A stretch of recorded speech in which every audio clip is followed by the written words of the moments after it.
the largest number of arrests in India in drug related cases in 2024 was in Kerala. This was actually revealed by Kerala Excise Minister Mr. Rajesh in the State Assembly as a part of a discussion yesterday. Still, it is a surprise that Kerala media has not focused on drug menace in the state. This issue was taken up at a debate organized by Madhurabhumi Books. I think that was at Thiruvananthapuram recently. The participants of the debate were two well known journalists. One was Mr. Rajagopal, who is the editor at large of Telegraph newspaper based at Calcutta. The other was Mr. Sreekantan Nair, who is the founder and I think he is the editor in chief of 24 News Channel. Mr. Rajagopal challenged Mr. Sreekantan Nair to cite at least one investigative story that is in the journalistic jargon, it is called a special story done by 24 News against the drug menace. Mr. Sreekantan Nair was actually searching for words to reply. Instead of giving a proper reply, yes or no, he actually blustered. He made some sweeping statements, and the truth is that they have not done any such investigative story. What is the reason for this? This indifference of Malayalam media towards the drug menace. Everybody knows that there is a problem. This is an elephant in the room, but nobody is willing to speak about it. Nobody is willing to go after it. There are a few reasons for it. Let us divide them into 3-4 factors. The most important factor is, lack of professionalism in Kerala media.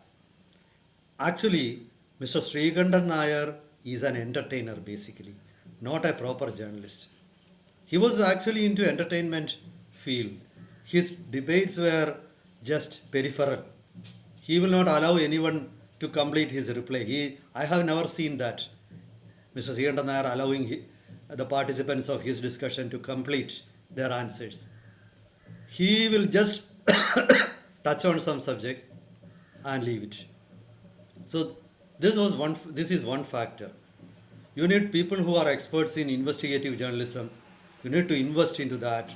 You need to know about different subjects. When it comes to drug trafficking, this is an international topic. Actually, drugs come to India from many other countries, to Kerala also from many other countries and other states also. So there is no journalist in Kerala who can follow it up. This is a truth. This is as true as the broad daylight. No denial of it. This is number one. The number two factor is,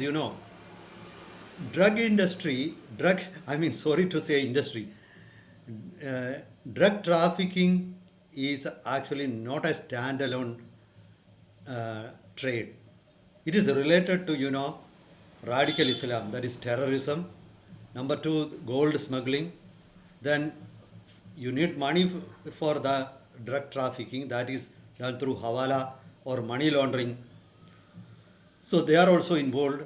Then finally, the drug traffickers have created such a big ecosystem in Kerala, which includes corrupt officials, then money lenders, then corrupt politicians, and unfortunately, Kerala's media is also closely linked to this ecosystem.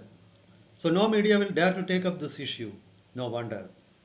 Let's analyze closely the details or the crux of the whole drug menace. Welcome to Insights. I am Hari Kumar. Let's start with the debate that happened the other day. The participants of the debate, Mr. Sreekantan Nair as well as Mr. Rajagopal, both are considered to be loyal lefts or left sympathizers. And luckily, it was because of that factor that this discussion was taken seriously by people. Otherwise, the left government in Kerala and left sympathizers would dismiss it as an attempt of the right wing or Hindutva forces to shame Kerala and defame Kerala. Because eventually the blame will land on Kerala government actually. So luckily that didn't happen because both the participants were from left fraternity.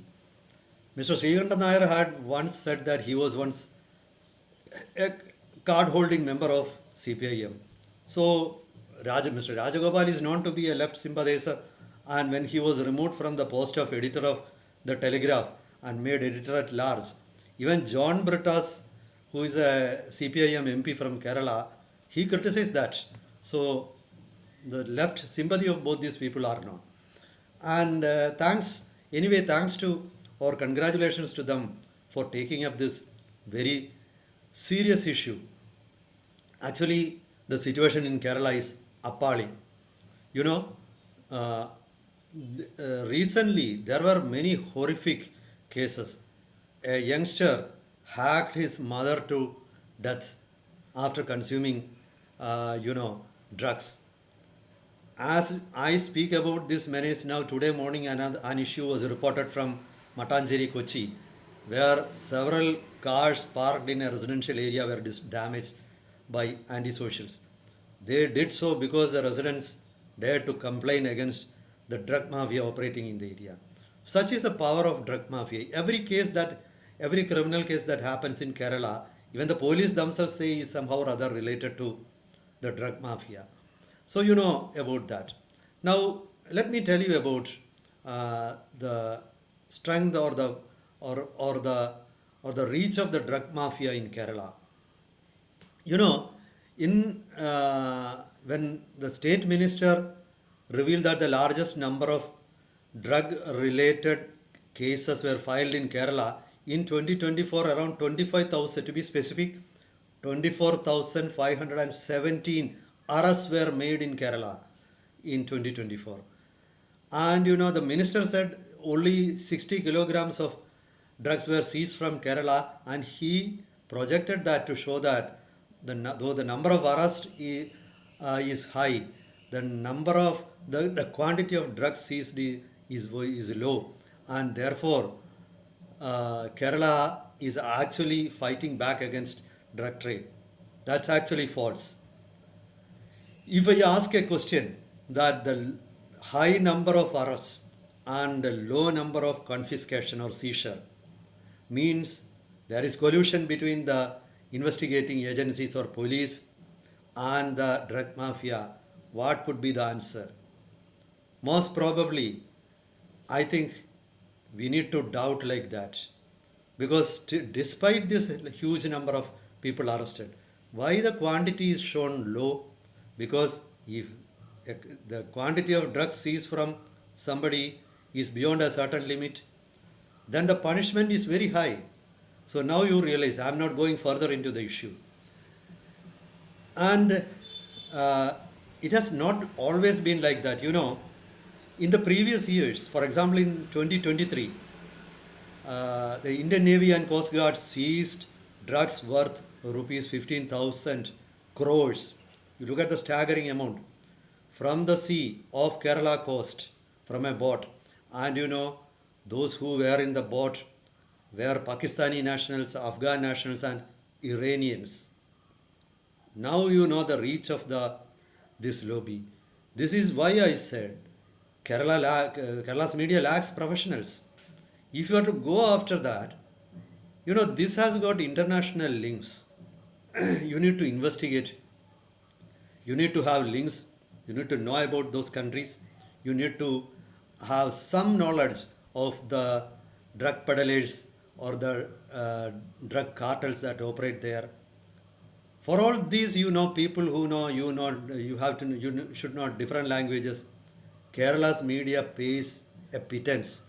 A large majority of journalists who work in these Malayalam channels, they draw on an average around rupees 25,000 or less a month. They know only Malayalam. How do you expect such people to go after these stories to foreign lands or other states? once they cross the borders, they go silent. These people, so this is an impossible task for them. So that is why it remains an elephant in the room for many. And when it comes to the network, as I said, the drug cartels operate in sync. They are linked to religious fundamentalists, I mean extremists, terror groups. This drug trade thrives in countries like Pakistan, Afghanistan, parts of Myanmar, parts of Bangladesh. These areas are known as gold, part of Golden Triangle. So, without the help of armed terror groups, the drug mafia cannot operate. They need protection. So these two are linked. In 2021, April 18th, Indian Navy held a press conference at Kochi. And in that press conference, Indian Navy revealed that the spoils of the drug trade is used for terror activities. This is an official statement. This was an official statement of the Indian Navy. A similar statement was made by Sri Lankan army after the blast, Easter blast in Sri Lanka that killed scores of people. So now you know the link between terror groups and radical Islamists. Organizations like Taliban, then Islamic State, then other groups, Al Qaeda, all thrive on this drug money. Even when somebody told about drug jihad in Kerala, the Pala bishop, there was an uproar, outrage. So Kerala media is actually afraid of this. I think they are even more loyal than the king. That is the truth. Not afraid actually. Let me apologize for my statement. They are actually more loyal than the king. So they don't want to say about it. They won't utter a single word. If you go after them, you will have to tell about these radical Islamists, which they don't want. This is number one. Then you need money. You need to invest money in the huge profits that come out of drug trade. And for that, gold smuggling is an option. And again, the influence of gold smuggling in Kerala is well known. They have got influence at the Chief Minister's office. A former principal secretary of the Chief Minister, Shiv Shankar, was, he was arrested, he was put in jail, and he's still now in jail because he got bail because of health reasons and because of his links with gold smuggling. The many leaders of the left and other parties are alleged to have links with this gold smuggling lobby. A large number of cases, criminal cases, registered in Kerala annually are related to drug or gold smuggling. Then comes the money laundering lobby. You need to, how should you transport the money needed for all these illegal activities? That is not through the banking route. It is through Hawala route. It is through money launderers. And many of the political leaders of the left or many leaders who are directly linked to the CPIM in Kozhikode, for example from Koduvally, they are alleged to have links with the money laundering mafia. And I don't think any political party is there in North Kerala, in both LDF and UDF, without links to money launderers or Hawala lobby. So this is a complicated web. This is a labyrinth. Once you get inside the labyrinth, it is very difficult to come out of that. And this is because it is, so now you know about the links. Now, without the help of police, without the help of customs, without the help of, other law enforcement agencies, it is impossible to thrive. So it is only logical to think that all the corrupt politicians, officials, and others, bureaucrats, get the spoils of this trade. Now let's come to the ecosystem. As I said, there is an ecosystem built by the drug traffickers, and This ecosystem actually is closely linked to the media also. If you look at the ownership details of many Malayalam news channels, people with dubious backgrounds are there owning the shares of many Malayalam media. And then you cannot blame media for turning a blind eye towards their excesses of drug traffic or other illegal traders. Now you realize the complexity of the situation.